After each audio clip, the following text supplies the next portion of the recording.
뭐 저희가 지금 25년도 학생들도 이미 약 한 30명 정도의 원서를 넣었고 이제 한 명씩 발표가 막 나오고 있어요. 그래서 저희가 또 느끼는 바가 되게 많거든요. 그래서 지금 이런 것들을 토대로 뭐 싱가포르 국립대가 앞으로 이렇게 변화할 것이다. 뭐 이런 예측을 제가 좀 해보자면, 네, 반갑습니다, 여러분. 김우 선생입니다. 자, 오늘은 많은 분들이 정말 궁금해하시는 싱가포르 국립대 입시 결과입니다. 저희가 2024년도에 벌써 20여 명을 합격을 시켰고요. 2025년은 현재 진행 중이거든요. 그래서 일단 정리가 데이터가 끝난 이 자료를 베이스로 해서 합격생들의 점수대는 어느 정도였고, 그리고 최근에 입시 트렌드는 어땠는지 이해하기 쉽게 풀어드리겠습니다. 네, 참고로 저희가 모든 합격생을 대변하지는 않습니다. 단순히 저희 사례를 공유하는 차원 정도로 영상 활용해 주시고요. 그래도 저희가 아마 싱가포르 국립대나 홍콩대는 가장 많은 학생 수가 있기 때문에 그래도 어느 정도는 큰 오차 없이 봐주셔도 좋지 않을까라는 생각입니다. 네, 오늘 말씀드릴 내용은요, 먼저 2024년도를 제가 거치면서 입시 특이점들이 어떤 것들이 있었는지 알려드리고요. 그 다음에 이 합격생들, 저희 합격생들이 뭐 어느 정도 점수대였는지, 그리고 대표적으로 3명의 이 스펙을 간단하게 이제 알려드릴 건데요. 먼저 우리 입시 트렌드부터 한번 들어가 보겠습니다. 제가 3가지 정도로 요약을 한번 해봤는데요. 네, 올해 입시 트렌드의 먼저 첫 번째 같은 경우에는 이 전체 지원자 수와 합격률에 대한 예상 추이입니다. 제가 생각했을 때는 이 난이도가 점점 계속 지속적으로 올라가고 있는 것 같아요. 자, 왜 그러냐면 2024년도에 NUS로 들어간 학생들이 한 7,300에서 7,500명 정도로 입학한 것으로 보이거든요.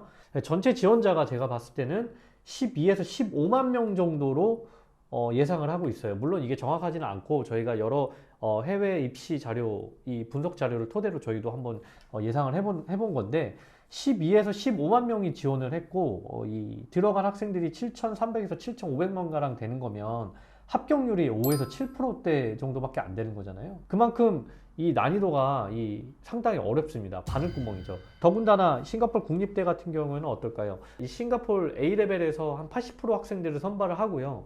그 다음에 나머지 한 10에서 15%이 학생들만 이 인터내셔널 전형 전체를 놓고 뽑기 때문에 정말 바늘구멍이 아니었을까라는 생각을 합니다. 추가적으로 저희가 2024년도 거치고 나서 어떤 점을 느꼈냐면, 예전에는 주로 이제 아시아권, 예를 들면 중국, 뭐 베트남, 뭐 태국, 뭐 아니 말레이시아, 혹은 이제 유럽권의 국제학교 다니는 학생들이 많이 지원을 했거든요.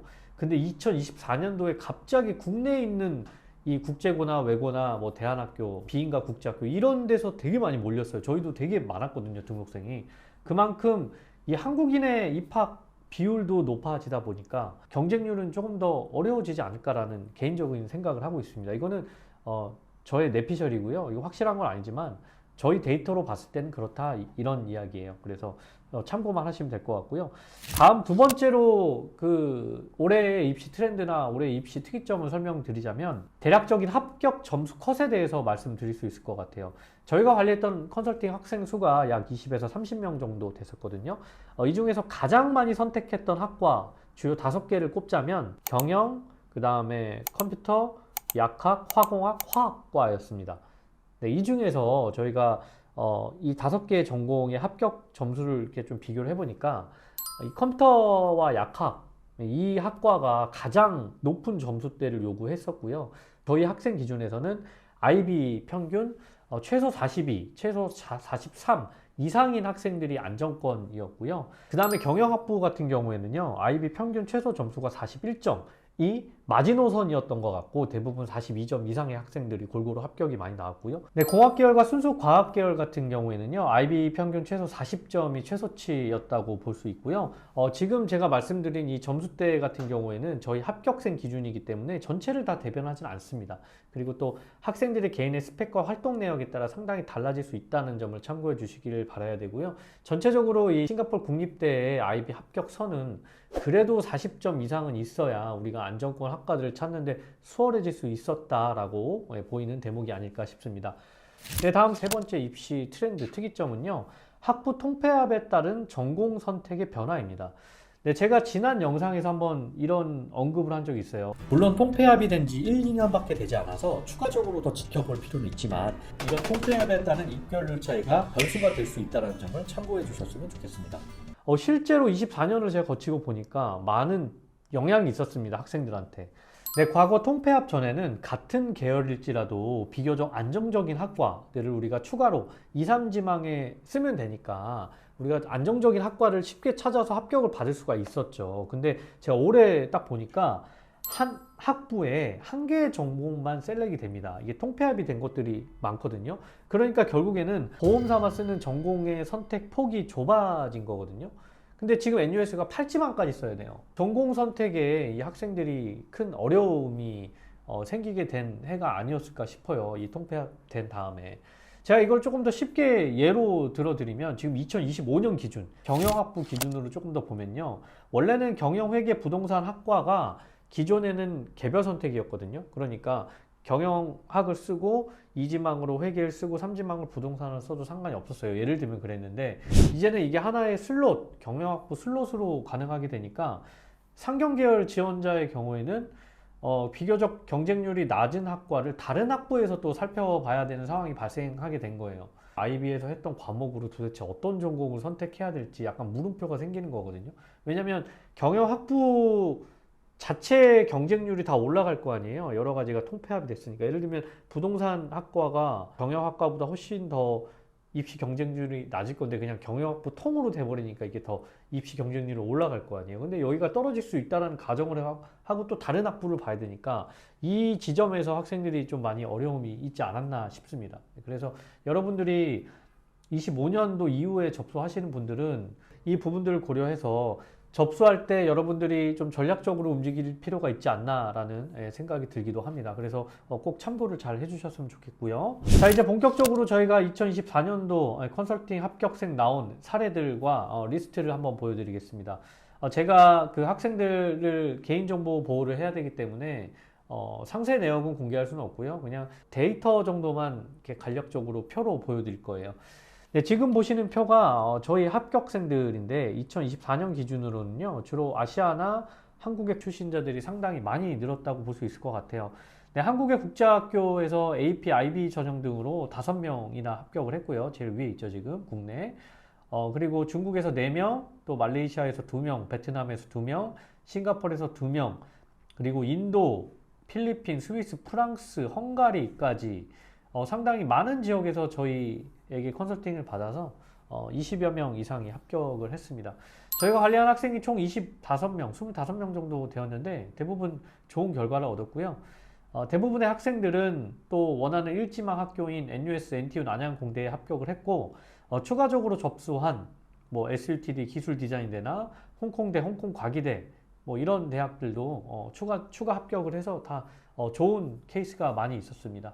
24년도에 합격 비율을 학부와 전공별로 나누어서 인기 있었던 전공을 세부적으로 살펴보면요. 확실히 상경 계열로 선택한 학생들이 여전히 많이 있었습니다. 지금 비율 보시면 경영 분야로만 전체의 약 35%의 학생들이 선택을 했고요. 그리고 공학과 과학 분야가 합쳐서 약 35%, 그리고 비교적 입결이 쉬운 사회과학 쪽이 15%, 입학 경쟁률이 가장 높은 컴퓨터 분야가 10%, 약학이 5%대였습니다. 네, 저희 학생들 기준이고요. 각 학부에서의 세부 전공 선택의 경우 경영학부는 주로 순수 경영이 많았고요. 소수의 학생이 회계나 경영 분석을 선택을 했고요. 공학부에서는 주로 화공학이 많았고요. 소수의 학생들이 도시공학을 또 선택을 했습니다. 과학 전공은 화학, 생물이 많았고요. 소수의 학생들이 물리나 수학과를 선택했고요. 사회과학부에서는 경제학과가 주를 이루었으나 사회학, 심리학 등 다양하게 또 선택을 해줬습니다. 또 마지막으로 컴퓨터학부는요, 컴퓨터 사이언스가 가장 많았고, 데이터 사이언스도 좀 보였고요. 약학은 파머시 전공이 대부분이었습니다. 이 밖에 극소수의 학생들이 역사나 커뮤니케이션, 인문학부에 해당하는 전공을 선택했는데, 인문학부가 아무래도 경쟁률이 좀 다른 학과보다는 좀 낮죠. 그래서 점수대가 좀 불안한 학생들이 인문학부를 좀 많이 선택했다라고 보시면 될 것 같습니다. 자, 이제 끝으로 저희 합격생 20여 명 학생들 중에 이 스펙을 대략적으로 알려드리겠습니다. 앞서 말씀드린 바와 같이 이 학생의 개인정보 보호를 위해서 학교명이나 상세 내용 공개는 어렵고요. 대략적으로 과목별로 어느 정도 점수대였는지, 어떤 과목들을 어떤 전공을 선택할 때 이루어졌는지 이런 것들 사례만 간략히 보여드리겠습니다. 네, 첫 번째 보여드릴 사례는 그 AP 스쿨의 학생입니다. 네, 이 학생의 경우 국내 소재에 있는 국제고를 졸업했고요. NUS 경영대를 합격했고 추가로 SMU 경영대도 합격했습니다. 네, 성적의 경우에는 SAT가 1510점, 영어 720, 수학 790, AP는 통계, 심리, 수학 BC, 수학 AB, 거시경제, 미시경제, 화학 과목에서 모두 5점 받았고요. 활동 내역은 학생회 기숙사 회장을 거쳤고요. 그 다음에 국제 기아를 위한 국내 식품 기관에서 어린이들 위한 우편물 번역 봉사, 봉사활동 있고요. 홍콩대 재능개발 부트캠프 참여했고, 뭐 비즈니스 클럽 같은 것도 많이 했습니다. 이 친구의 합격 포인트는요, AP 성적에서 전공에 꼭 필요한 칼비씨와 수학 AB 성적이 모두 5점으로 좋았고요. 활동 측면에서 한국의 국제고를 졸업했음에도 이제 국외 활동을 꾸준히 하려고 했다는 점에서 저희가 자소서나 에세이에서 잘 풀어낼 수 있었던 케이스였다고 보시면 될 것 같습니다. 네, 다음은 IB 학생의 사례인데요. 네, 이 학생의 경우에는 싱가포르 소재 IB 스쿨이었고요. NUS 수학과를 합격하였고 추가로 난양공대도 합격했습니다. 네, 성적 살펴보시면요. IB 총점이 43점이었는데 그 중에 매스 HL이 7점, 그 다음에 바이올리지가 7점, 케미스트리 HL이 7점, 그 다음에 이콘 SL이 6점, 중국어 SL이 7점, 그리고 영어 A SL이 6점, 그리고 E와 TOK로 3점을 받았습니다. 네, 이 친구의 그 주요 활동 내역은요, 교내 과학클럽 멤버를 활동을 했었고요. 그 다음에 싱가포르 수학 올림피아드 은상을 수상을 했고, 물류 관련 기업에서 뭐 여러 가지 프로젝트를 참여했었습니다. 그래서 저희 예상으로는 뭐 이 친구의 경우 IB 43점으로 이미 파이널 점수도 좋았고 HL 과목 구성도 수학과 과학 과목으로 채워서 모두 7점을 받았기 때문에 전공 매칭이 상당히 잘 되었다고 볼 수 있고요. 추가적으로 싱가포르 국제고 출신이잖아요. 그래서 싱가포르 국립대들이 이 국제학교에 어느 정도 우수성을 판단할 수 있는 학교죠. 그래서 그러한 메리트도 어느 정도 가져가지 않았나 싶습니다. 네, 마지막으로 보여드릴 사례는 특이 케이스인데요. 네, IB나 SAT, AP 이런 전형이 아니라 해외 고교 점수를 그대로 인정해주는 로컬 교과정으로 합격된 케이스입니다. 네, 상당히 귀한 케이스죠. 네, 이 학생의 경우에는요, 뉴질랜드 공립학교 출신이고요. NUS에서 가장 경쟁률이 높은 컴퓨터 사이언스에 합격했습니다. 네, 이 학생의 전형에 대해서 제가 간략히 소개해 드리자면요. 이 친구는 뉴질랜드 인증기관 NGQA에서 인정되는 NCEA 전형으로 넣었고요. 이 NCEA 같은 경우에는 이 SAT나 AP를 추가로 넣지 않고 이 NCEA 점수 자체가 인정되는 그런 전형으로 보시면 될 것 같아요. 자, 이 친구의 성적은요, 총점이 엑설런스였고요. 레벨 1에서 메릿, 레벨 2에서 엑설런스, 레벨 3에서도 엑설런스. 상당히 좋은 내신 점수를 유지한 거죠. 고등학교 총점이 엑설런스니까. 그래서 상당히 좋은 평가를 받았고요. 활동 같은 경우에도 교내 수학 클럽을 대표를 했고, 또 오클랜드 대학 수학대회나 또 경제대회에 참여하면서 또 대학 내에 있는 여러 이런 그 참여 대회, 수상 이런 것들을 많이 또 본인 스스로가 노력을 많이 했던 것 같아요. 이 친구의 합격 포인트는요, NCAA 전형에서 원하는 모든 조건을 충족을 했죠. 네, 거기에 여러 활동이 있었고요. 특히나 이 교내 활동과 수학대회를 통해서 수학적인 능력을 보여준 것이 이 전공적으로 잘 통했다고 저희는 보고 있습니다. 그리고 저희가 자소서나 에세이를 그 점검할 때 이 부분을 상당히 강조를 많이 했거든요. 뭐 그런 것도 좋은 평가가 있지 않았나 싶고요. 추가적으로 그 여러분들 그 NUS 국립대나 NTU 이런 싱가포르 국립대들은요, 이 전형에 따라 요구하는 것들이 주어져 있어요. 코리안 전형도 있고요, NTU에는요. 그리고 뭐 호주 전형, 캐나다 전형 이렇게 나눠져 있으니까 이 친구의 사례를 통해서 본인이 어떤 전형에 속하고 거기서 요구하는 게 무엇인지 그에 따라 SAT, AP를 해야 되는지 이런 점도 참고를 해서 접수를 준비해 주시면 어떨까라는 생각이 듭니다. 네, 지금까지 저희 합격생 데이터와 2024년도 20 트렌드에 대한 내용이었는데요. 뭐 저희가 지금 25년도 학생들도 이미 약 한 30명 정도의 원서를 넣었고 이제 한 명씩 발표가 막 나오고 있어요.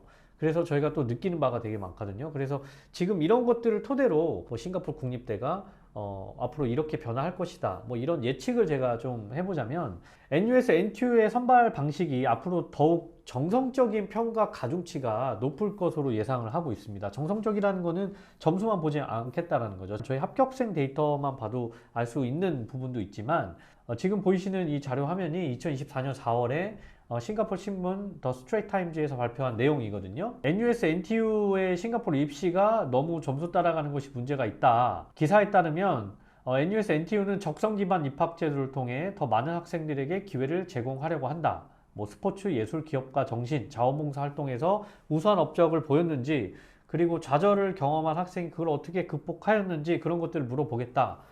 그리고 또 뉴스 기사에는 NTU의 경우 2023년 신입생 중 약 57%의 학생을 ABA 방식, 적성 기반 평가 방식으로 선발하였고, 이것은 사실 2019년에 38% 수치에서 훨씬 더 불어난 수치이거든요. 여러분들이 이런 기사를 통해서 얻을 수 있는 거는 이제 싱가포르 국립대도 이미 점수대에서는 이미 뭐 수준이 상당히 높은 학생들이 지원하는 건 다 알고 있어요. 예. 그래서 이런 변화를 계속 모색을 하려고 하는 것 같아요. 학생들을 우리가 구분할 수 있는 게 별로 없다 보니까 점수로만 보니까 정성적인 측면에서 좀 학생 평가를 하려고 하는 것 같습니다. 네. 자, 그래서 특히 국내고 출신자 경우에는 이 최대한 글로벌 경험을 늘릴 수 있는 활동을 추가해야 유리해질 수 있다. 왜냐하면 국내고 같은 경우에는 한정적이거든요. 이 교회 활동하는 데 있어서. 그리고 내 다양성을 보여주는 게 어느 정도 제약적이고, 우리가 또 영어권 국가가 아니다 보니까 뭐 이런 측면에서 불리해질 수 있기 때문에 그런 활동 경험을 많이 늘리시고요. 추가적으로 제가 한 가지 더 말씀드리자면, 싱가포르 국립대의 경우 원래 파이널 점수로만 평가했던 방식이에요. 지금도 그렇게 많이들 하고 있지만 점차 바뀔 가능성도 있지 않나 싶습니다. 아마 이건 좋은 소식이죠. 이거는 아직 공식적으로 발표된 건 아니지만, 일단 SMU 경영대가 조건부 입학 제도는 일단 발표를 했거든요. A레벨 기준으로 우리가 먼저 그 조건부 입학을 내겠다. 이런 거를 봤을 때 NUS나 NTU도 입시 제도를 서서히 바꿔나가지 않을까라는 생각을 저는 계속 하고 있습니다. 이거는 계속 지켜볼 필요가 있을 것 같고요. 결론적으로는 여러분들이 점수대가 좀 부족하시더라도 뭐 여러 활동이나 또 내가 기타 스펙을 보여줄 수 있는 게 많다라면 좌절하지 마시고, 2026년 이후부터는 좀 미흡하더라도 파이널이, 혹은 프리딕이 미흡하더라도 한번 도전해 보시는 것도 저는 나쁜 생각이 아니라고 생각이 드는 대목입니다. 자, 오늘 내용은 여기까지고요. 자, 여러분들 제가 다시 한번 말씀드리지만, 지금 말씀드린 거는 저희 합격생 기반, 그리고 저희가 조사한 몇 가지 지표를 활용한 저의 생각이에요. 이게 입시라는 게 그렇잖아요. 입시가 약간 생물이라 그러죠. 매년 바뀌고 변화하고 시세가 바뀌고 뭐 이런 것처럼 입시는 매년 바뀝니다. 그래서 그냥 제 예측과 그냥 저의 생각이 담긴 그런 영상이었다라고 보시면 될 것 같고요. 저희가 싱가포르 국립대는 상당히 많은 공을 들여서 컨설팅을 하고 있고요. 소수 정예 최대 25명에서 30명만 관리를 하려고 노력을 많이 하고 있으니까, 싱가포르 국립대 입학 관심 있으신 분들은 한국에 있든 그게 해외에 있든 저희가 다 관리가 되니까 언제든지 문의를 주시길 바라겠습니다. 네, 이 영상 뒤에는요, 이 합격생들 얘기가 쭉 나갈 거예요. 네, 인터뷰 나갈 거니까 기대해 주시길 바라겠고요. 오늘 내용 도움 되셨다면 떠나시기 전에 좋아요 꾹꾹 눌러주시고 구독해 주시길 바라겠습니다. 감사합니다.